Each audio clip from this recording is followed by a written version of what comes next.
Hello, it's Tammy Pally, aka the Crafty Princess and Doll Collector, and I have a customized doll review for you today. This is my very first customized doll that I've purchased ever, and I have been stalking the vendor's website. I should say the artist, because I believe the same person who customizes them also sells them. So I've been stalking this artist's website for at least a year, and I finally took the plunge. I purchased this doll on December 16th, 2016, paid via PayPal, and received the doll January 30th, 2016.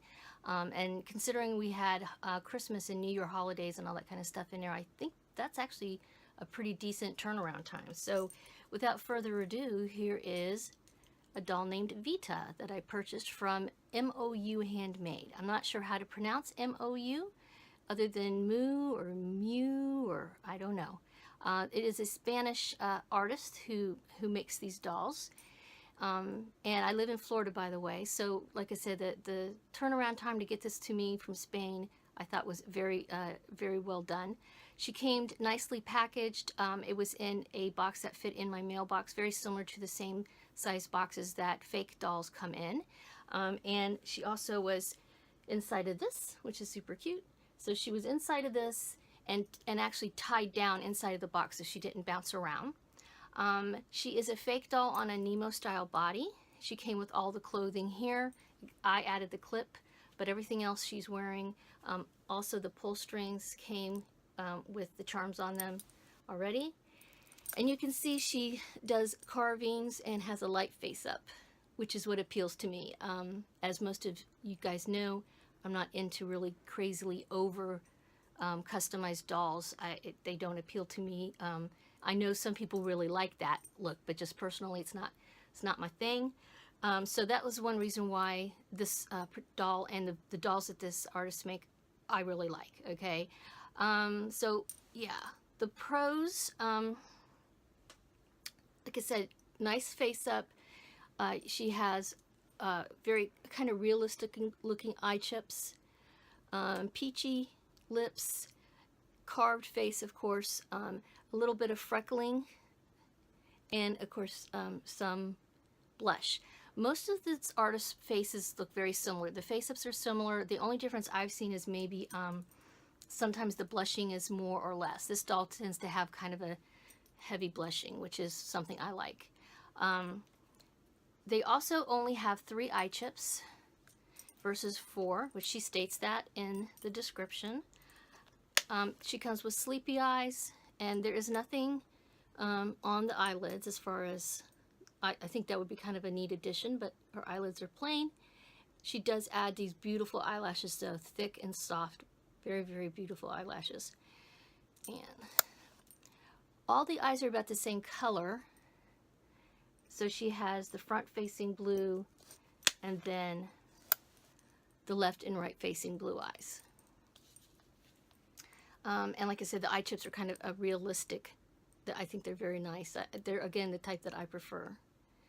I'm not into like sparkly, crazy looking, non-realistic eyes. I like the more realistic looking eyes.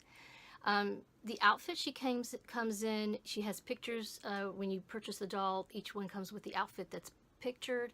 I believe she makes most of these, and I did think the quality is fairly decent. The shoes are super cute. And she came all dressed already. She had this little skirt and this shirt on. I've seen people comment about how cute her clothes are, and she has mentioned sometimes before on her Facebook page that she made them when they asked her where they could get them at.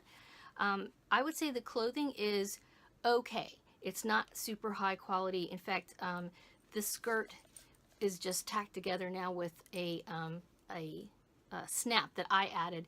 She had Velcro on here, and it was actually just the sticky kind of Velcro, so it wasn't even stitched on. And it was kind of coming off, so I just added a snap, and that would be something it would be nice if, I just think when you add snaps versus Velcro to doll clothing, it just adds a level of quality. However, I will say, adding on snaps, sewing a snap on is tedious. So I do understand why some people who make the doll clothes don't do that. It's kind of a pain. Let's see. I've got a list here, so I'm looking down. I wanted to also point out something. This does not bother me, but it might some people. This doll has a massive amount of hair, so you can't even see this, but if you pull away her hair, there's a little bit of gaposis there. Same on the other side. This is the other side. That does not bother me, but it might some people. Also, I meant to point out that she's got ear holes for earrings, and the back of this is matte, just like the front. So, because I know I've heard people complain that sometimes customized dolls don't always have the back of their heads matte. Her hair is amazing. Super thick. Considering how curly it is, it's actually pretty soft. I thought it was going to be much coarser. And it's cool. I just fluffed it out. It was very smushed, of course, when she came in from Spain. Obviously, she had a long trip. But I just kind of fluffed it out with my fingers, and it's now kind of relaxing, and it's amazing. The only cons I could see, really, other than the Velcro, is that it would be nice if she had 4 eyes instead of, you know, like another front-facing eye and a different color, like typical Blythe dolls have. They usually have 4 eye chips. She's only got 3. Again, she says this on, you know, the description, but, you know, now that I have her, just it would be nice if she had that and maybe something on her eyelids. That'd be pretty cool. However, for the price, I think she is very well priced considering all the work and how adorable she is. Most of her prices range around 185 to 195 euro, which equals out to a little over 200 US dollars. And then I think, of course, I had to pay shipping, I believe. But compared to what I have looked at, and like I said, I've been lurking and shopping on checking out customized dolls, actually probably for a couple of years, because the whole reason why I got into Blythe was a writing project that I did where I had to know about customizing dolls.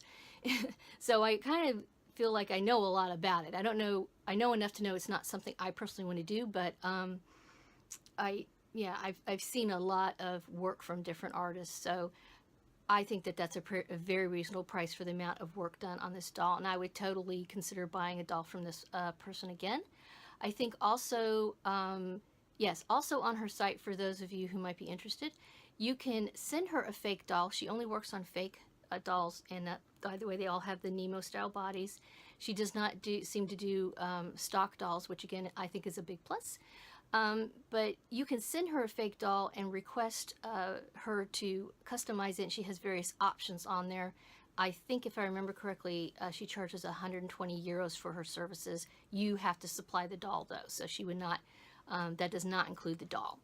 But again, it's MOUhandmade.com. She has a Facebook page. I'm not affiliated with her in any way. I'm just a happy customer. Oh, and I wanted to show you just real quick here. Compared to, this is a fake doll that I have. And so I thought you might like to see them next to each other so you could see the difference between a fake doll that has not been customized and this doll who was fake and was customized. I just think it's interesting. You can see how much work was done. She's got the little, you know, freckles and carved mouth and chin and everything, and nose, of course. So yes, thank you, Bridget, for modeling for us. I don't know what I'm going to name this little girl yet. She is super cute, and she looks a little mischievous to me, but we'll see. I've only had her for, you know, not even 2 days yet, so I kind of need to get to know her before I can name her. If you have any naming suggestions, I wouldn't mind hearing them. And if you've purchased a doll from MOU Handmade and want to share your comments and experiences, feel free to post them in the comments below. As usual, thanks for watching and have a wonderful dolly day.